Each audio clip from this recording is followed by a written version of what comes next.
Hello and welcome to a new research and policy seminar. My name is Eric Parrado. I am the chief economist and the general manager of the research department at the Inter-American Development Bank. Over 1.5 years ago, we launched the research and policy seminar series to have a forum to discuss the main challenges of the region with the greatest thinkers of our time. Our goal is to connect the world of research on the one hand and public policy making on the other hand. And today's seminar is especially important because it takes place as part of the 53rd meeting of the network of central banks and finance ministries. The network meetings are held biannually and bring together policymakers from Latin America and the Caribbean, senior officials from multilateral institutions, as well as distinguished academics and international analysts. We know that the world of research and the world of policy feed off each other. And we hope that bringing in distinguished speakers who work at the interface of both worlds, we can discuss ideas and evidence on how to solve the region's most pressing issues. In this context, we are honored and delighted to have Professor Paul Collier as our keynote speaker. He has an extensive experience and knowledge and who has written on a wide set of issues, many of which are critically important for Latin America and the Caribbean.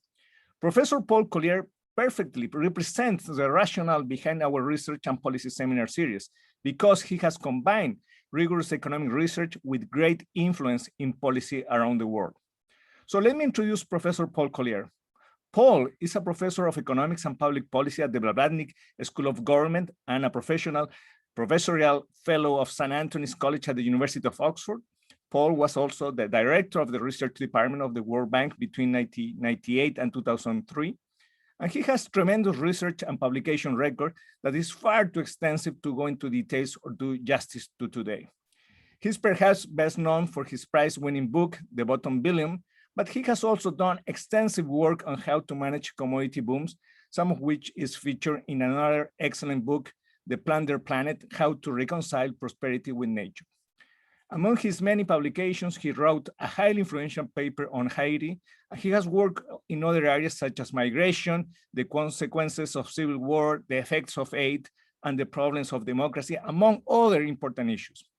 More recently, Paul has been considering even wider themes. In 2018, he wrote a very thoughtful book, The Future of Capitalism, and in 2020, together with John Kay, he released his new book, Greed is Dead: Politics After Individualism. On a personal note, probably he will not remember, but I met Paul in DRC in 2013. We were invited to the first International Economic Forum of Kinshasa. And at that time, I realized about the commitment and policy influence that Paul has had with developing economies. Since then, Paul has been very kind to invite me every year to teach with him a wonderful course about how to better manage natural resources wealth for the benefit of current and future generations.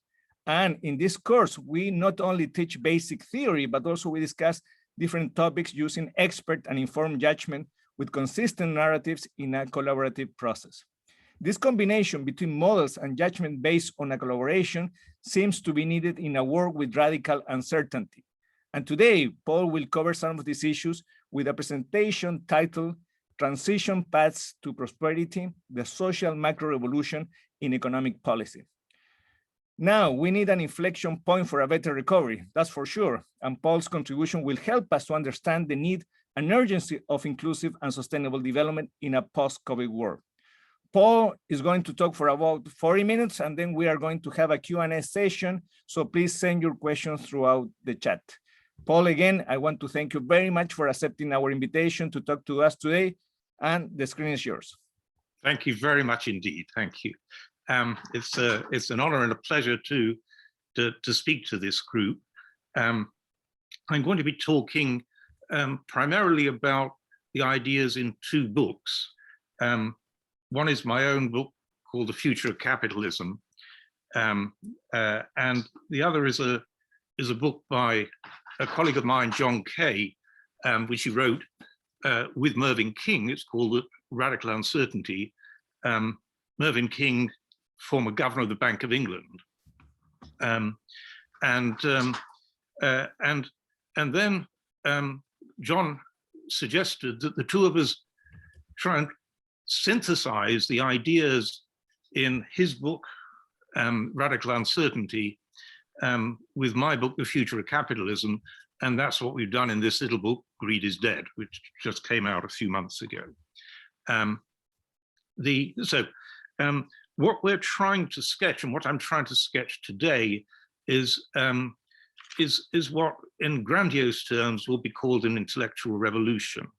And just to put it in perspective, we are only a small part of it. It's spread across a lot of different disciplines outside economics. So there's a brilliant new book by the most eminent philosopher in the world, Michael Sandel, called The Tyranny of Merit, which is all the same ideas. There's a brilliant new book by Robert Putnam called The Upswing. He's the most distinguished political sociologist in the world. Both these are new books. All these books are saying the same thing, as is some extraordinarily important stuff in evolutionary biology by Joe Heinrich at Harvard, and Nicholas Christakis at Yale. So there's a whole groundswell of ideas here. And I would include Raghu Rajan, former governor of the Central Bank of India, in this. He's got a very fine new book called The Third Pillar. And all of these books are about the same intellectual revolution, and it adds up to a paradigm shift. And so what is the paradigm shift? The paradigm shift starts, the old paradigm, in economics at least, is economic man. And economic man is an account of behavior in which the basic unit of observation is an individual person, like me or like you. What are we supposed to be doing? We're supposed to be maximizing our utility, whatever that is. And how are we going to do it? Well, we know the model in which we operate. So we understand the world in which we're operating, and we're going to use our behavior to maximize our utility. So that's the model. And then what's the policy implications for a central banker, for a Ministry of Finance, whatever? What are the policy implications of that? Incentives. You can change that behavior in ways that you want by presenting incentives which economic man wants. Because economic man's just after material benefits, basically. So that's the old paradigm. And it's not stupid, but it's not adequate. And the new paradigm isn't fully adequate in itself, but I think it's an improvement. And so what is the new paradigm? Well, in place of the individual goes. To replace the individual, the core concept for behavior is the networked community. The network community, a group of people who communicate together in a network. How do they communicate? Through what they tell each other. And that's narratives. So narratives circulate within a community. And what do those narratives contain? They are vehicles for ideas in people's heads. And those ideas in people's heads in that network community then basically set the behavior of the people in that community. What are they doing? Well, they're not trying to maximize their own individual utility. They're pursuing some goal, and that goal could be anything, depending on what's in the narrative. And what's more, they don't know how to achieve that goal. So in place of an individual who knows the model and is maximizing, here we've got a network community, none of whom know how to achieve some goal that they've collectively agreed to, right? And that, what's the policy implication if you see things like that? A network community struggling to achieve a goal which it doesn't know how to achieve. What's the policy implication of that for a Ministry of Finance or a central bank? It is to coordinate the narratives, to coordinate the communication. And so the core actor is now the influencer who tries to insert narratives into coordinated narratives across a lot of different communities. And so that becomes the policymaker's job. And you might ask, which of these things best describes your own behavior? Because you're an individual, and so you're supposed to be economic man. You respond to individual incentives, whatever those might be for you. But you're also part of a network community. You're a community of, if you're a central bank chief economist, you're a community of central bank chief economists. And perhaps you form, through that network, a sort of common view of how your world works, of what you want to achieve. Maybe you want to have low inflation and fast growth. And then the trouble is, you don't really know how to, there's a goal, the goal's not in dispute. The problem is you don't know how to achieve it. And you want to learn how to achieve it, and you listen to the narratives in the group, and the group forms some collective idea of how to go about it, and that then explains your behavior. So that's really the question you should ask yourself. Is it, in describing your own behavior, when you go into the central bank in the morning, are you closer to economic man, an individual maximizing your own utility, certainly some of that, or are you closer to being a central bank chief economist in amongst other central bank chief economists in Latin America, wondering how do you get to this nirvana of fast growth, recovery from COVID, low inflation? And you know that's what you want to do, but you don't know how to do it. You all agree that's what you want to do, and then you're stuck. You don't know how to do it. So which of those better describes you, really? I'll tell you what the Bank of England's chief economist has decided. The Bank of England's chief economist works with me, with John Kay. He's very much of the opinion that this new paradigm is a much better description of what is going on. And so his own actions are guided by trying to reset the narrative that is circulating within Britain about the future path of the economy. So that's the big, bold paradigm shift.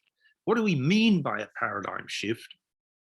Let me very quickly give you an example from biological science. And this is how neuroscientists have tried to come to understand the brain. Neuroscientists, psychologists, and so on. How do they understand what the brain does? And in the 19th century, there was a big technical discovery, the telephone. And that image of the telephone became the paradigm for a host of theories about how the brain worked. What was the brain conceived as? Well, it was conceived as a giant telephone exchange, in which basically the brain was a telephone exchange operator plugging in switches, connecting one thought to another thought. That was the 19th century. It turned out to be a very misleading paradigm. And so it was replaced in the 20th century. In the 20th century, by the 1930s, you got a new technology. Morse code came along, Morse code. And people started to realize, oh my goodness, what's going on in the synapses of the brain seems to be awfully like the transmission of Morse code. And so that shifted to a new paradigm in which the brain was basically decoding coded information. And it was transmitting this decoded information. Where was the codes? Well, they were in DNA and that sort of thing. And that so far, that's stuck. Biologists now think that image is a much more reliable and fertile image than the 19th century one. Will it be completely right? No, we've by no means understood how the brain works. Anyway, so that's the example. Let me now turn to the implications of this new world in which you've got networked communities, and what's spinning around in a network is an idea. And that idea sets the behavior for the people in the network. And so what's that going to look like? Well, it starts with a set of ideas. Those ideas then produce common behavior in the community. Those common ideas, that common behavior then aggregates into some economic outcome. And the economic outcome is then either consistent with or inconsistent with the ideas. And if it's consistent with the ideas, then the ideas appear to be confirmed. And so you go round again. The same ideas, they've been confirmed by the outcomes, they produce behavior, the behavior produces the outcomes, and back you go to confirm the ideas. The problem with something like that is that within quite a wide range, you can get beliefs that, that are ergodic in the technical sense. They feed back on each other. So they're locally stable system that just maps back into itself. So it's a locally stable system, but it's not globally stable. There are multiple possible equilibria. And now let me relate that to one image, which is the image of a dinghy, a sailing dinghy. And a sailing dinghy has two equilibria, both locally stable. There's the sailing dinghy when it's the right way up, the sails pointing upwards. And that's locally stable. It's not perfectly stable. I mean, you get puffs of wind, you can blow it over. If it capsizes and turns upside down, that's also locally stable. Actually, it's very locally stable. If you've ever tried to turn an upside down dinghy the right way up, it's really quite difficult. But those are the two equilibria with a dinghy. And I'm going to suggest that societies are a bit like that. There are some societies which are the right way up, and there are some societies where the dinghy is the upside down. And let me start with what I think is the most right ways up society in the whole of Europe. And unfortunately, it isn't Britain. It's Denmark. Denmark, on any of the indices, economic performance, well-being, equality, you name it, it's a right way up dinghy. It comes out in the top 3 in the world. I challenge you to find any sort of index of economic well-being where it's not right up there in the very top. It shares that position with Norway, but then Norway's got a lot of oil. Denmark doesn't have a lot of anything. So Denmark's a remarkable story. And now I come to the illustration of a right-way upbringing with the shock of COVID. And COVID is a classic example of radical uncertainty, but also the need for building common purpose rapidly in a society. So Denmark, like anywhere else, is a series of communities. There's geographic communities, little towns up in the north, islands off the coast, Copenhagen, and there are cultural communities. But Denmark's been able to build some common community that embraces pretty well everybody. So how's it done that? It's taken years and years to build a sense of whatever else we are, we're all Danes. The Prime Minister at the moment is, I know her, she's a very nice young woman. She's a single mother. She's not particularly well educated, and she doesn't pretend to be. But because she's a very ordinary person, when she says we to other Danes, they listen. They know that, yeah, she's one of them. She understands their world. And here was a new need for a common purpose. Nobody knew what to do about COVID. None of us. I mean, just look at the mess around the world. Look at the still, after over a year later, mortality rates are still running completely different in different countries. But in Europe, including Britain, Denmark currently has the lowest rate of COVID and has consistently had the lowest rate of COVID. In fact, it never got the first wave of COVID. A few people in Denmark got it, but it never took off.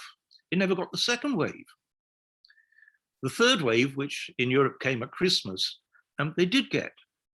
And then they said, oh my goodness, we've made a mistake.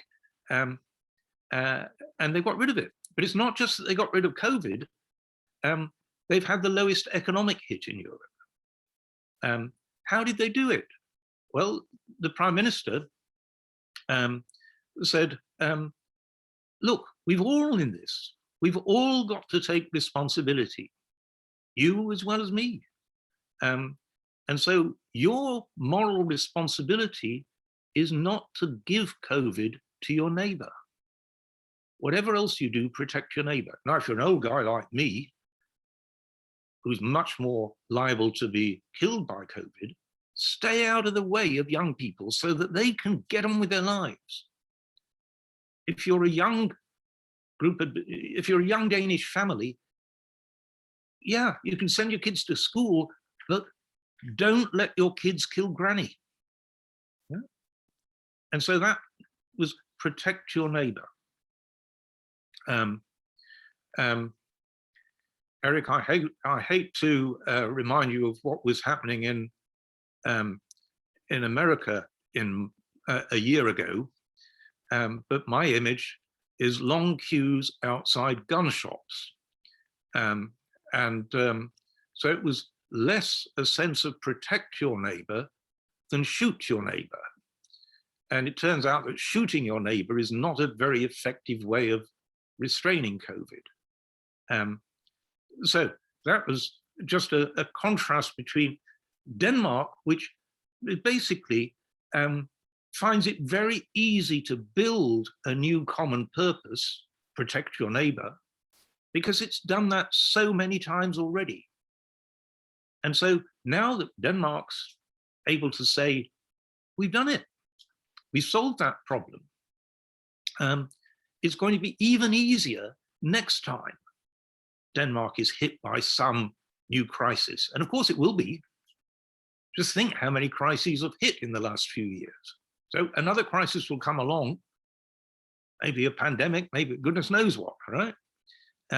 but they will be able to rally to common purpose quite rapidly. And what that common purpose means is willing compliance with an agreed strategy. So you find first the common purpose. We must stay safe from COVID, and we must get on with our lives. And then you develop a common strategy. Just stay out of the way if you're old. If you're with a family, don't infect other people. There was the common purpose, and there was the achievement. Other societies, including my own, struggled much harder to do that. And let me look at what without naming one, let's look at what happens with an upside down dinghy, with a locally stable set of ideas where the beliefs map into a set of behaviors in the community, which then aggregate up to outcomes which appear to confirm those beliefs, but they're very dysfunctional beliefs. I've been doing a lot of interviews in the poorest region of mainland Britain, which is Wales.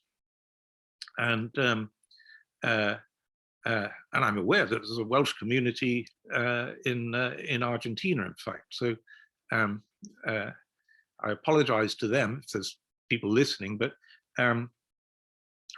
what I discovered in Wales, doing a lot of interviews with the same psychologist who advises the Bank of England, I should say. So we did it together, and our article is just published today in the Oxford Review of Economic Policy.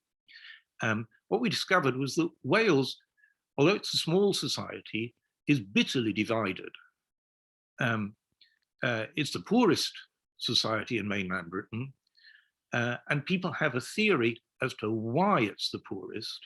And that theory is basically that they blame each other. The government in Wales, and there is a Welsh government, that blames Welsh business. Swansea, the second city in Wales, blames Cardiff, the first city in Wales. South Wales, which contains both of them, blames North Wales. North Wales won't have anything to do with South Wales.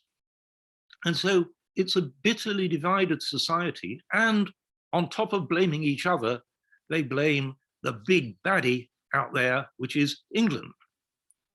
So there's a Welsh Nationalist Party whose leader is demanding reparations from England for the Industrial Revolution in Wales. So my own hometown of Sheffield, which is a very poor former steel town, is supposed to compensate Swansea. And I don't think that will fly very well in Sheffield. So there is an ergodic belief system which is very dysfunctional, but it is ergodic, it perpetuates. So what happens in Wales? Failure. Failure is what they expect. They expect it for the wrong reasons. They blame each other. Right? The Welsh business says, we fail because of the Welsh government. Welsh government says, we fail because of the Welsh business. South Wales blames the North Welsh. Swansea blames Cardiff, and so on. Right? So it keeps going. And that's the problem in a lot of societies. Now, the final brutal fact is that the right way up dinghy, Denmark, is only locally stable. And so a puff of wind can blow it upside down. And that is what periodically happens because capitalism doesn't work on autopilot.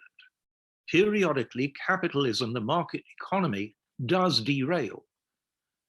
It's the only system that can work. Don't get me wrong. I believe capitalism is the only option we've got. It's the only system that is capable of raising mass living standards. But it doesn't work just on autopilot. It's derailed on my count, at least 3 big derailments in the last 200 years. And the present derailment, which happened in certainly across much of Europe and North America, started around 1980, and is 2 big divergences. One is a spatial divergence between a booming metropolis and periodically broken cities, provincial cities. And so that becomes a spatial divergence. Until 1980, for 200 years, spatial divergences have been narrowing between poorer and richer regions. For the last 40 years, they've been widening. And that's been true in some Latin American countries as well. The metropolis has boomed and other areas have fallen behind. And the other big new divergence is between the well-educated and everybody else. And again, until 1980, for 200 years, that gap had been narrowing. But since 1980, it's been widening. The well-educated go to universities, get fancy skills, and they go up the escalator. The skills become more and more valuable. The less educated specialize in manual skills, and those skills periodically get devalued by globalization or by technical innovation. And so that new instability has beset a lot of economies. Some of your own. We saw just before COVID came along, instability even in Chile, which had been such a successful economic growth story. But these divergences have opened up, and if nothing's done about those divergences, a lot of people get angry, and eventually they mutiny. And of course, like all mutinies, they don't come up with an answer. Trump was a mutiny. Brexit was a mutiny. They didn't produce answers, but they produced massive further economic shocks. And so it's very important to address these divergences, the underlying reasons for these mutinies. If Britain had done something about these very striking new divergences, which got built up over the last 40 years, if it had done something about that, there would have needed no Brexit. If America had done something about the very vicious divergences between the successful coastal cities and the broken places of the hinterland, between the very successful people with good education in New York, in Silicon Valley, and the very unsuccessful people who'd invested in manual skills which disappeared as value, the unemployed manual workers. If America had done something about that, it would not have got Trump. And so the final message is you need to build these common purposes around healing the new social divergences. And let me draw to, in my last 5 or 10 minutes, try and talk about how you do that. How do you create common purpose where there isn't any, and get a common purpose that involves healing the divergences that are preventing you having common purpose. And this is the idea of a reset, and it's where narratives come in. And it's where public policy can be rethought to trying to reset the narratives that circulate in the society. In Wales, there's one set of narratives in the business community, another set of narratives in the public sector, another set of narratives in South Wales, another in North Wales. Wales needs a reset to a common narrative around Wales, which is, instead of looking backwards, looking forward to a better Wales around a new common purpose and around an agreed strategy. That is hard, but it's not impossible. So let me give you an example of a very successful reset. And this got underway in 1961. And it happened in Singapore. And the reset was done by a very good leader, Lee Kuan Yew, and a team of people around him. We think of Singapore as so successful that unless we look at history, we imagine it's always been successful. Well, in 1961, Singapore was a terrible place. It had just been thrown out of the Malay Federation. It had hostile Malay to the north. It had hostile Indonesia to the south. It was 3 different racial groups: Malays, Chinese, Indians, and it was 2 bitterly opposed ideologies. The influence of China said communism's the future. The influence of British and American democracy said democracy's the future.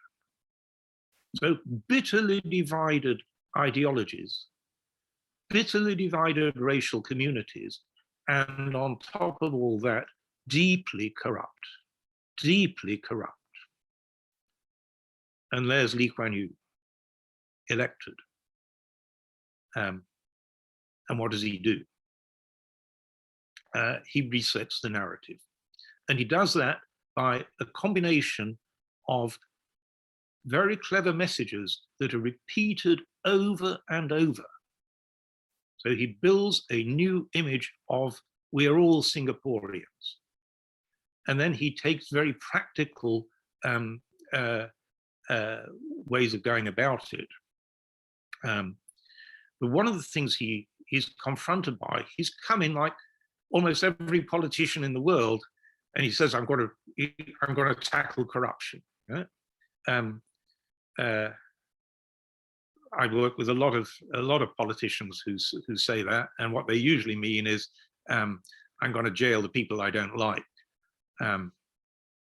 And Lee Kuan Yew was not a rich man, but he needed money to win his election campaign, and so he accepted the patronage of a very rich guy who bankrolled his election campaign. And Lee Kuan Yew gave him a job afterwards. And then he discovered that his main financial backer was using his position, his new position, to be corrupt.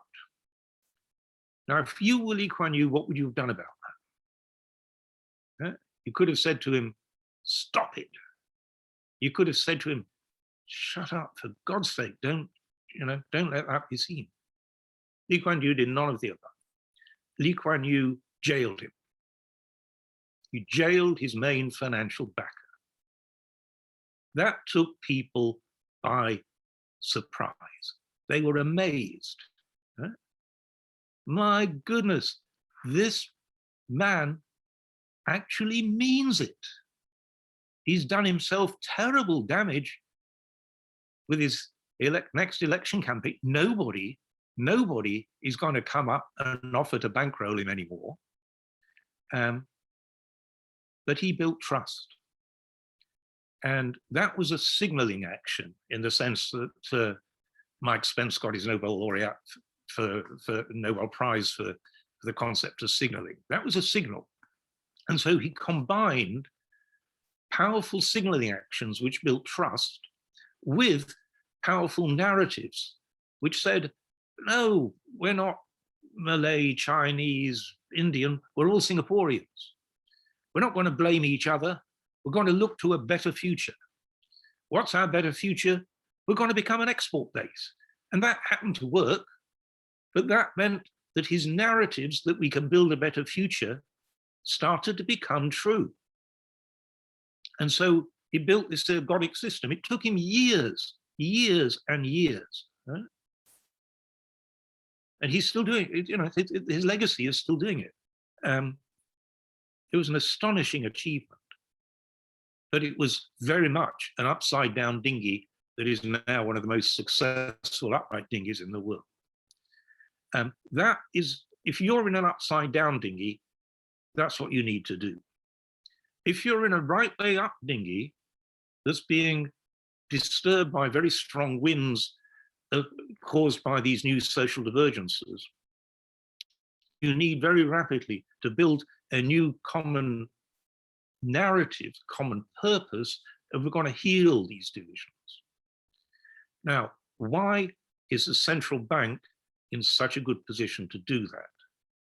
Why did Andy Haldane say, this is 98% of my job, he said, is communication? Yes, I've got all these levers I can pull, interest rates and stuff. They're very, very weak instruments. 98% of my job is communication. That's his assessment. You might have noticed that one of the things Andy came out with during COVID, the big question when the economy collapsed was, what's going to happen next? A fast collapse. Is it then going to stay flat? Is it going to be a slow recovery? Are we never going to get back up? And what did Andy come out with? He said, it's all V. All V. What did he mean by all V? We've gone down rapidly, we're going to go up rapidly. And partly that was an attempt to reset a narrative which he hoped would become self-fulfilling. But then along came the equivalent of that powerful signal of Lee Kuan Yew, the discovery of the vaccine. You know, I'm proud to say, by Oxford. And people started then to think, things are going to get better. And so the last 6 weeks has been an amazing upswing in people's confidence. There's going to be, as soon as we come out of lockdown, which we come out, I think, next week, there will be a big increase in consumer spending as people are confident now to spend, and there'll be a big increase in investment. And so it will be V. And that was a combination of a very good message and a fortuitous signal, which appeared to confirm the message, which gave a reason for the message. So that's communication. Why is the central bank so important in this? And this is where I've got to draw to a close. Because a central bank is the perfect position to communicate. You are a public agency, but you are not in the day-to-day kitchen like a Ministry of Finance. And you have a mandate to look to the future. You are the custodian of the country's currency, so you aim to maintain its value. Your mandate is to think beyond just next week. A lot of politicians can't think beyond next week, but a central bank has to think beyond next week. And people expect it to think beyond next week. What's more, they want to trust you. You're not a political actor. You're in the public sector, but you're not an elected politician. And so you can communicate both outwards to the public and inwards to the government. You can speak truth to power, and you can speak truth to ordinary citizens and to business. And that is a hugely privileged position. There's nowhere else in society that has that immense opportunity to be trusted. And so building that trust and then delivering on it, and then if you're in a dinghy that's the right way up but been buffeted, your objective is to get it back upright by healing these social divergences. That's the new common purpose that you want to be talking to government about, talking to people about. That's what Andy Haldane has been doing in Britain. He's very keen on the agenda of reducing spatial inequalities within Britain. Let the regions catch up, an agenda called levelling up. He's very active in that. He's been very active in industrial policy, saying we've got to try and bring new jobs, new skilled jobs to places that are short of them. And so Andy Haldane, chief economist of the Bank of England, has basically rolled up his sleeves and got his hands dirty in economic policy. As an advisor, he doesn't set the economic policy, he's not pulling levers, but he's advising. And he's very widely respected for that. So that's the, if you're a dinghy that's been buffeted by winds, as I think Chile has, for example, if you're an upside down dinghy, and I won't name any names there, but if you're in an upside down dinghy, you've got a harder job. You've got the job that Lee Kuan Yew had. Lee Kuan Yew did it, and now at least I hope you understand that this new paradigm gives you a way of thinking about how you might go about resetting the narratives that are at the moment trapping your society in this ergodic system. The upside down dinghy stays upside down. Eric, on that note, I'm going to pass back to you, and I'm happy to take questions, comments, and disputes. Thank you very much, Paul. This has been a wonderful presentation full of insights and new ideas. So your message is key, I think, in terms of recognizing that we need to rely on each other rather than ourselves. And that's why we opened the chat and we got tons of greetings and questions. So we have many people connected from many countries in Latin America. We got greetings from Brazil, Dominican Republic, Colombia, Bolivia, Mexico, Venezuela, the US, and the UK, among other countries. So we're happy to have this connection with all of them. So you're a community, you see. Exactly. No, I thought, no, we need this community, and they have been really active. So probably let me start asking you about the challenges that our societies are suffering, especially in Latin America and the Caribbean, where on the one hand, populism and political polarization are arising in some countries, as you know, and on the other hand, communities are starting to complain about the status quo where capitalism works only for a few. What is the relationship between these two trends in the future? What is your take on that? Yes, so you get populism as a response. Populism is the mutiny, if you see what I mean. And mutinies, by their nature, don't come up with sensible answers. Right? I don't know whether it's familiar in Latin America, but in Britain, the most famous mutiny of all time is called Mutiny on the Bounty, which was a boat that where the crew mutinied against the captain. Why? Because they were sailing through the Pacific. There was very little water, and the water was being used by the captain to keep the plants alive that were being brought back from the Pacific to be put in Kew Gardens in London. And the sailors regarded that as a bit unreasonable. If I'd been a sailor on the Bounty, very thirsty, and the plants had been getting the water, I'd have probably felt that was unreasonable too. So they mutinied. That was the mutiny on the Bounty. They ended up living on Pitcairn, a tiny island in the middle of nowhere. So the solution didn't produce a sensible, happy outcome. It produced a catastrophic outcome. but the mutiny was very understandable. So what should have happened, the captain should have had a dialogue with the crew before there was a mutiny and come up with some solution. And so one thing I haven't yet talked about is dialogue. And dialogue ceases to happen when you get a polarized community. People shout at each other. They shout hatreds.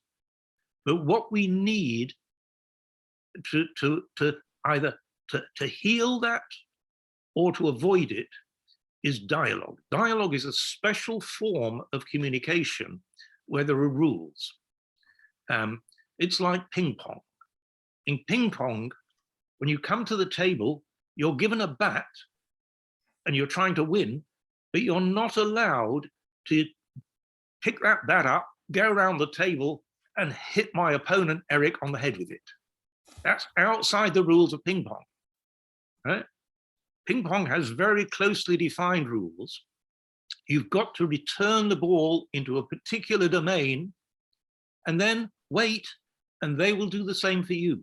And dialogue is that mutual responsibility to listen as well as speak, to try and find some common understanding, and from that common understanding to forge some common purposes and some common strategies. So dialogue is what's needed. You can create dialogues by curating spaces in which people can say anything as long as it's respectful of others. And that is what a good community does. It creates a space for a respectful dialogue where people understand each other's perspectives.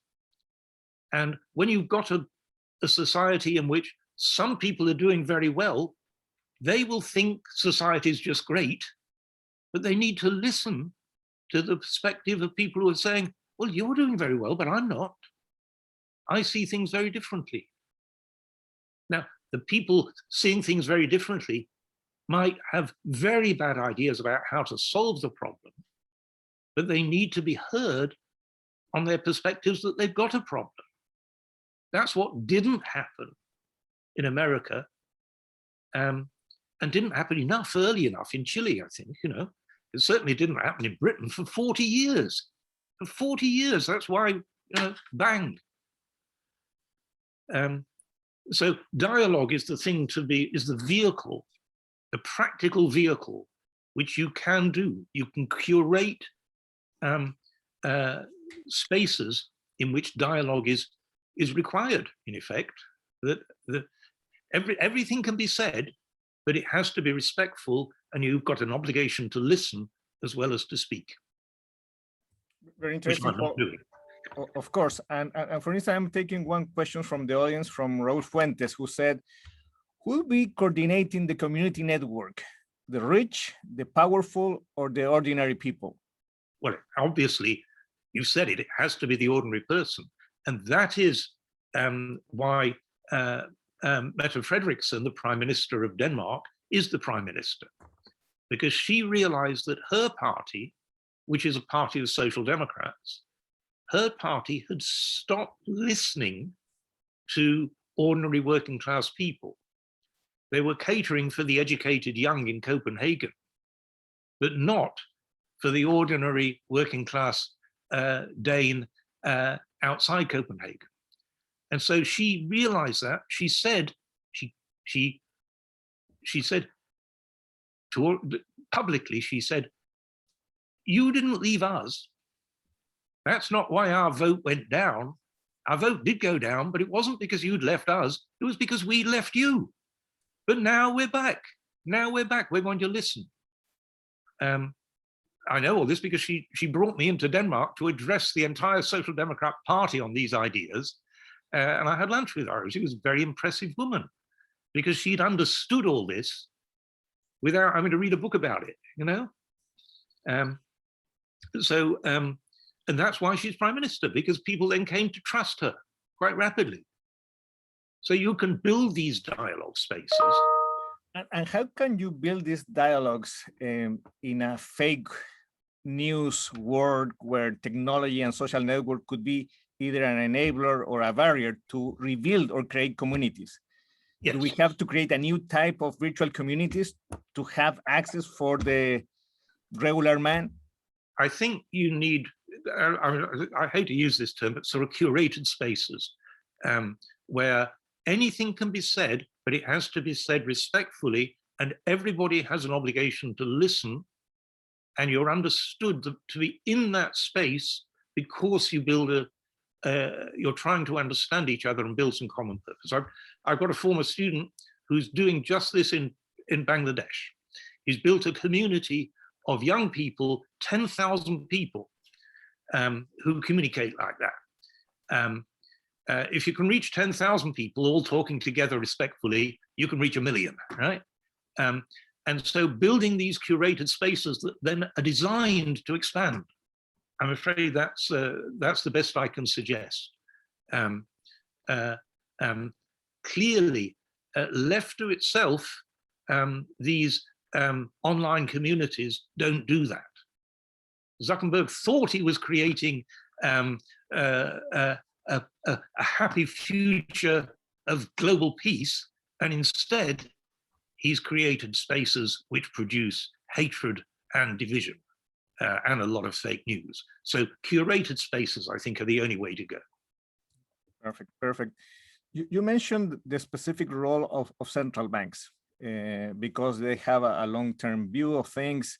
They are independent of the political cycle in some way, but we are not distracting them if we say you should care about other type of objectives. And let me add a question from Georgia Bush from Banxico, which is the Central Bank of Mexico. And she mentioned that the question is the following: how would we think of financial stability in this type of paradigm? So I think it's important to take care not only about price stability issues, but also about financial stability issues in this context. Yeah, well, obviously, we don't have financial stability. I mean, let's face it, right? I mean, our system has become really quite dangerously unstable. Eric, I was at the, I can't remember whether you were there, but I was at the 2006 Jackson Hole meeting where Raghu Rajan famously predicted that the system was completely unstable and got denounced by Larry Summers. And Raghu Rajan said, I know all this theory. I'm a professor at the School of Business in Chicago. I'm there in the Holy of Holies, right? But I don't believe that. I just don't believe that it's a stable system. The IMF came out with this report saying, thanks to derivatives, we're very stable. The year before, derivatives blew the whole economy up, right? So we've not got a stable system. We need a stable society in order to have a stable system. And central banks have a unique role in maintaining a stable society. You can retreat into the safetyism of saying, I'm just doing my narrow job. Prices are not going to rise, no matter what, never mind what else happens. The trouble is, things come back to bite you. If the society falls apart, frankly, it won't matter whether you stabilize prices or not, because you won't have stabilized the society. Now, you only have one part in a much larger picture, but you are a member of a network community in your country of economists, of social scientists, and so you can actually start to influence that network group. You know, you're a member of many networks, you know, I'll finish with a little story of that is rather charming, really. I was very surprised. I got Zoomed about a month ago by one of Britain's biggest companies, and the chief executive said, "I'm Zooming you because at Christmas my kid gave me a copy of this damn book, And because my kid had given it to me, I thought I better read it. So I read it.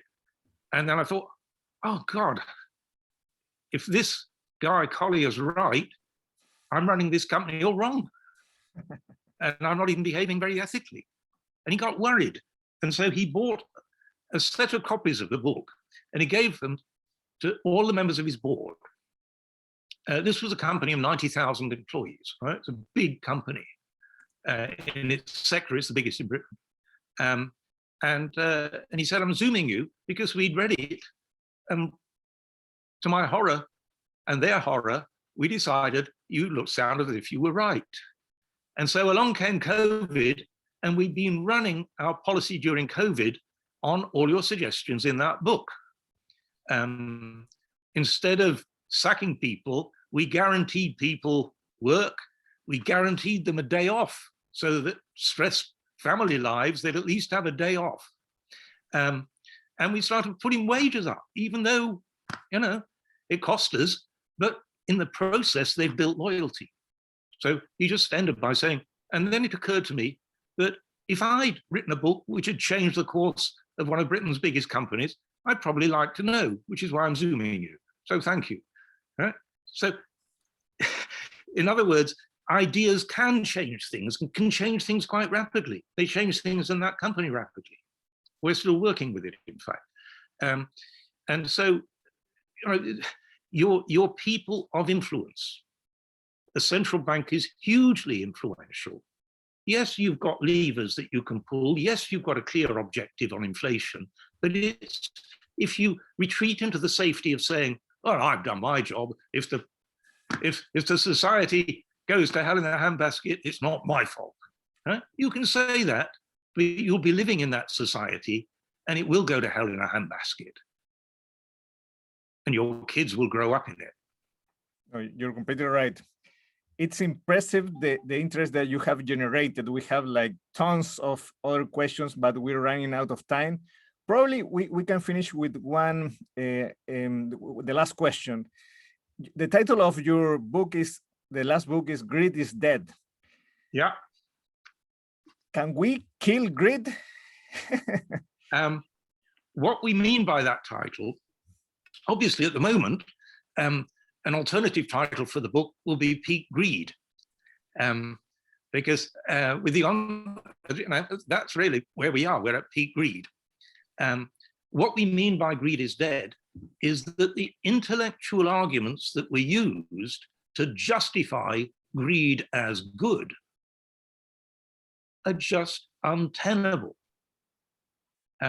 Running a company, running a family, running a society with the idea that individual maximizing greed is just fine is massively destructive.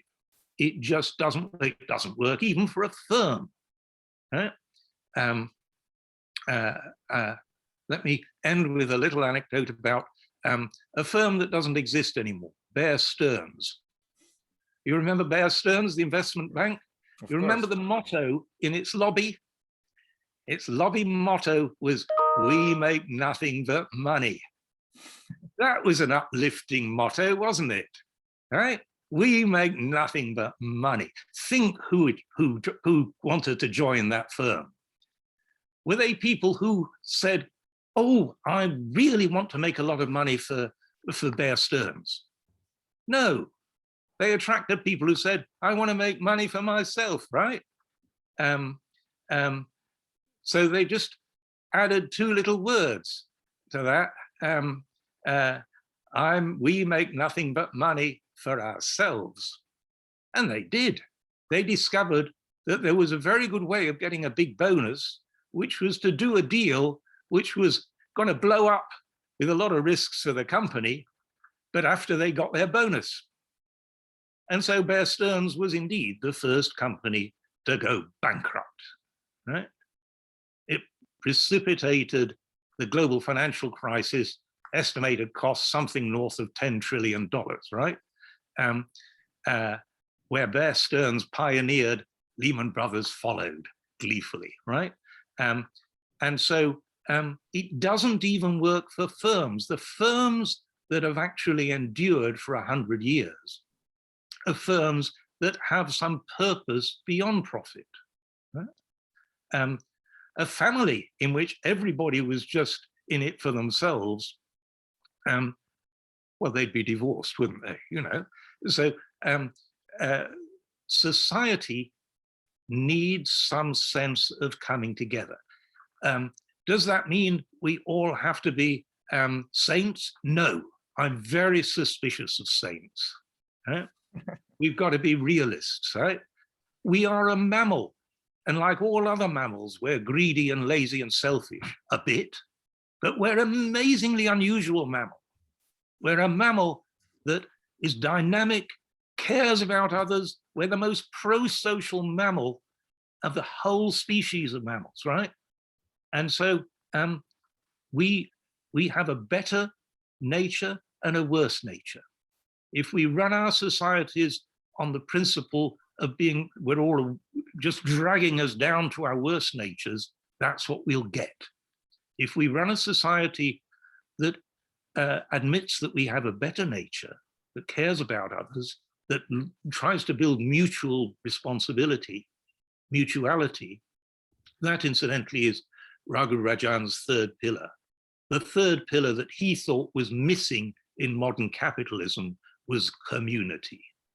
That's what we need, a sense of mutuality in a community. And the bigger the community, the better.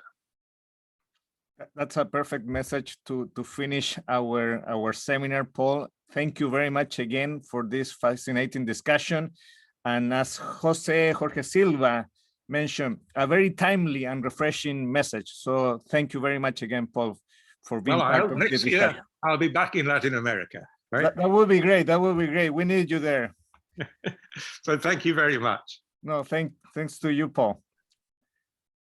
And thanks to all the audience that they joined.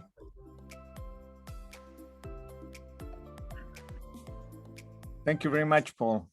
You're welcome. No, it was brilliant, as usual.